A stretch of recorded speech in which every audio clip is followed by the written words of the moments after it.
નમસ્કાર, good morning. 15 એપ્રિલથી 15 જૂન 2 મહિનાનું વેકેશન છે। આપણે અનેકવાર એવું જોયું છે કે જ્યારે આપણે વેકેશનમાં ઘર બંધ કરીને એકાદ મહિના માટે બહાર જઈને જ્યારે પાછા ફરીએ છીએ તો બહારનું ખોલતા હોય તો આપણને એક વિચિત્ર નગમતી દુર્ગંધનો સામનો કરવો પડે છે। ઘરમાં જઈએ છીએ તો કીડી મકોડાના દર હોય, કરોડિયાના જાળા હોય, ઉધઈ હોય,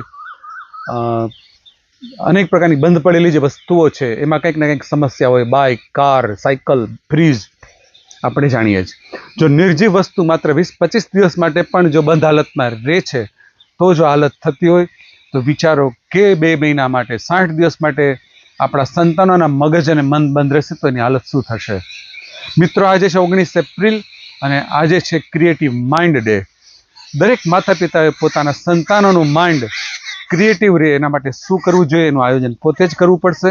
જેમ કે કિચનમાં એ શું નવું શીખી શકે, વ્યવસાયના સ્થળે શું શીખી શકે।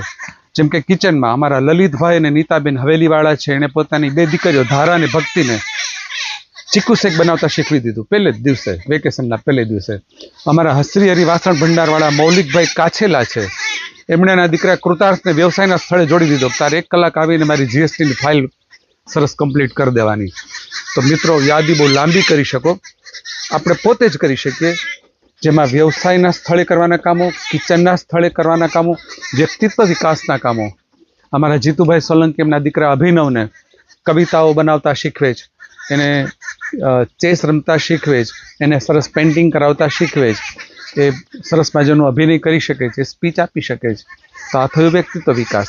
તો દરેક મા બાપ જ્યારે આવું કામ કરશે કે મારા બાળકના 60 દિવસમાં હું એને રોજ 3 ટેબ્લેટ આપીશ, સવારે 1-2 કલાકની પ્રવૃત્તિ, બપોરની અને સાંજની 1-2 કલાકની પ્રવૃત્તિ, જ્યારે આવી રોજની 3 પ્રકારની પ્રવૃત્તિઓ બાળક કરશે, 60 દિવસમાં 180 જેટલી અભિનવ પ્રવૃત્તિઓથી આનંદ લૂંટતું હશે, છલોછલ હશે, અને આપણું બાળક દીવાદાંડી બનીને રહેશે।